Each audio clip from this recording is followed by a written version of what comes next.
Mas você acha mesmo que a Ruby tá morta? Ah, eu acho que não.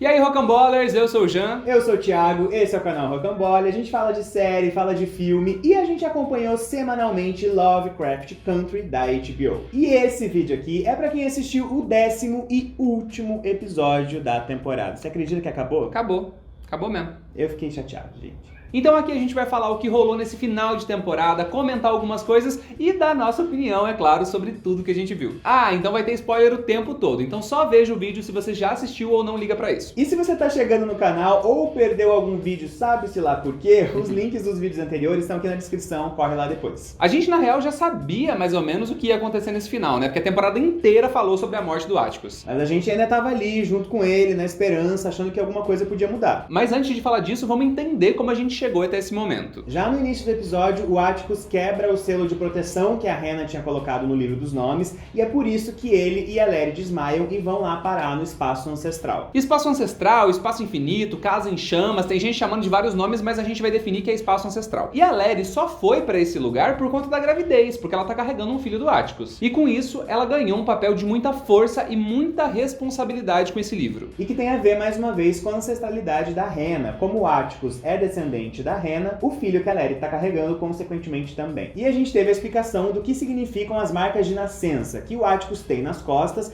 e que a prima dele, a Ethel, aquela que a gente conheceu lá no episódio 7, tem no braço.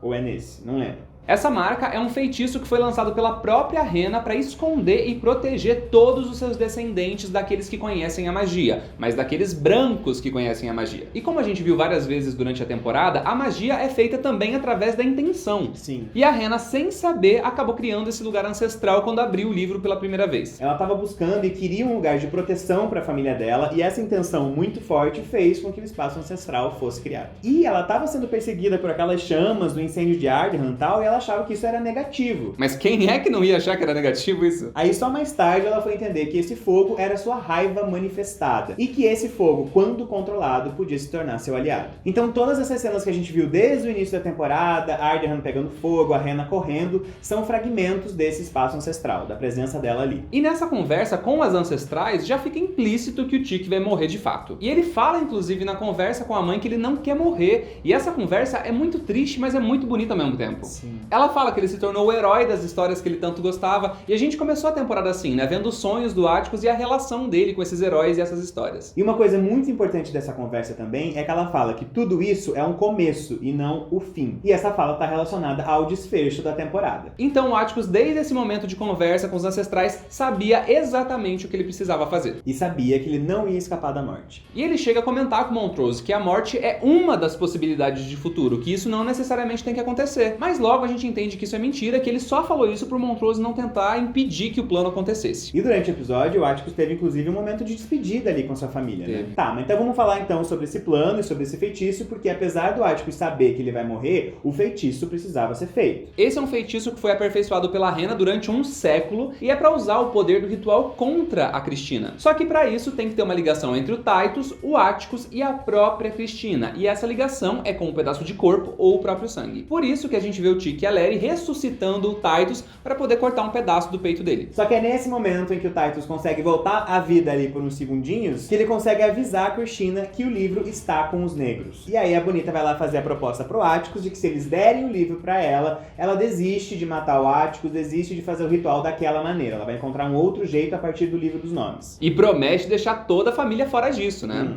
Só que a gente viu que o Atticus não aceita. E essa é a confirmação de que o Atticus sabe que vai morrer. Porque esse feitiço que a Hannah ensinou tem como objetivo tirar a magia dos brancos, não só proteger o Atticus e a família. Então é um objetivo muito maior. E dando o livro pra Cristina, eles iam estar fazendo o oposto e dando mais poder aos brancos. Então definitivamente sim, ele já sabia que ia morrer e ele fez isso pelo seu povo e pela sua raça. E aí a Cristina fica puta e tira a invulnerabilidade da Letitia, mas a gente já volta a falar sobre isso. Vamos falar sobre a cena da Hipólita e da Dee. Eu achei muito fofa. É uma cena super bonita, mas a Di tá chateada com a ausência da mãe. Sim. Mas a Hipólita decide falar sobre tudo que ela viveu e ela não demonstra arrependimento, isso é muito legal. E ela ainda enfatiza a importância de tudo que ela viveu. Com toda essa experiência nos multiversos, ela poderia se nomear da forma que ela quisesse, sem os limites que sempre foram impostos a ela, e ela decide se nomear como mãe. E esse retorno dela, acima de qualquer coisa, é pra encorajar a filha, né? Que ela pode ser o que ela quiser, sem esses limites que são impostos às mulheres e às mulheres pretas. Eu achei muito linda essa cena. Só que tem uma coisa, um pouco depois disso, a Hipólita pega a filha e leva ela pro quarto e mostra um negócio ali. O que você acha que ela mostrou ali? Nesse momento, a gente ouve um barulhinho que parece com o do planetário. Então eu acho que além de dar esse braço biônico pra Di, que ela pode ter construído ou tirado do multiverso, ela também levou a Di pra uma viagem interdimensional aí. Por isso que a Di chega tão transformada e tão mudada. Eu acho que faz muito sentido, principalmente por pensar na Di que aparece no final, que é uma Di transformada mesmo e tal. Mas ao mesmo tempo eu fico pensando que não é o planetário que faz a viagem no tempo, né? Ele só tinha a chave, tinha que ir lá na máquina. Aí teve tempo de fazer a viagem, ficar lá um tempo viajando, voltar, ir pra Ardham.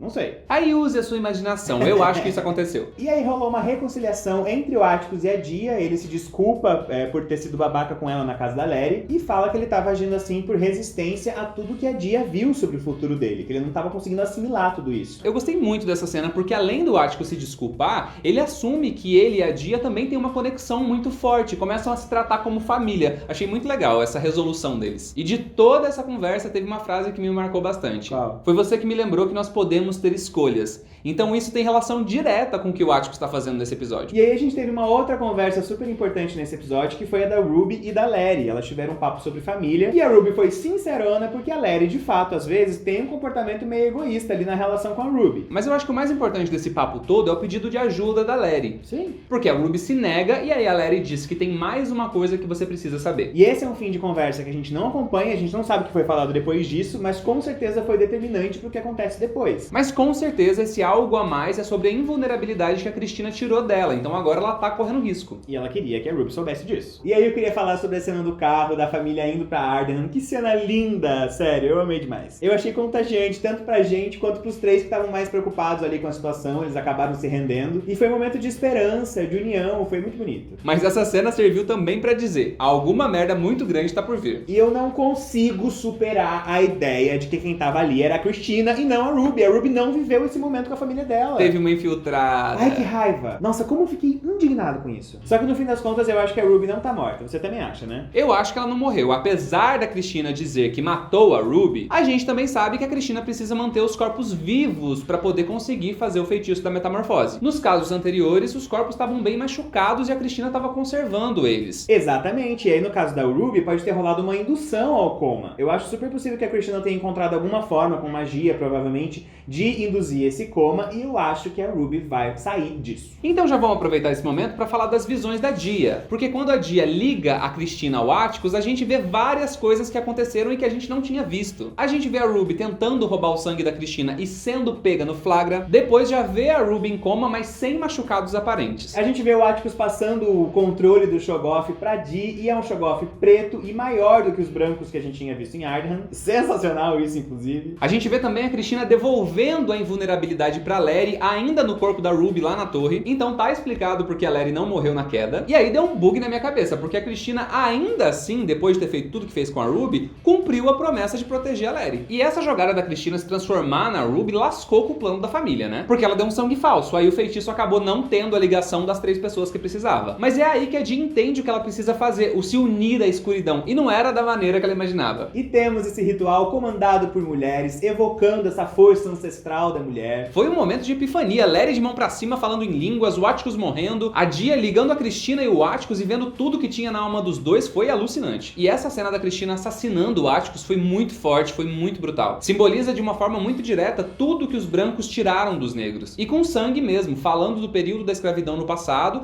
e hoje todas as violências contra pessoas pretas que a gente vê diariamente. E não só as violências físicas, mas tudo que nós, brancos, achamos que é nosso. Toda a arte preta, toda a cultura preta que foi embranquecida ao longo da história. história, significa mais uma vez o branco se apropriando do que não é dele para benefício próprio. E essa basicamente foi a trajetória da Christina na temporada inteira. E quando a gente acha que tudo tinha acontecido, aparece a Dee com aquele braço biônico e mata a Christina. Eles ainda não aprenderam. E esse final ali me leva muito a pensar o que você falou sobre a viagem no tempo dela e tal, que é super possível. Porque ela tá com uma postura diferente, parece que ela sabe de alguma coisa que a gente não sabe, me deu essa impressão. Mas é só a teoria por enquanto. E eu não sei se você reparou, se você ligou as coisas, mas o Atticus tinha falado num dos episódios anteriores que ele recebeu o livro Lovecraft Country da mão de uma mulher com capuz e um braço robótico. Ou seja, foi a Dee do futuro que entregou esse livro pro Atticus quando ele viaja no tempo. Aí temos mais uma visita de Dark nesse episódio. Pois é. Eu vejo essa série de uma maneira muito potente, é uma série transformadora.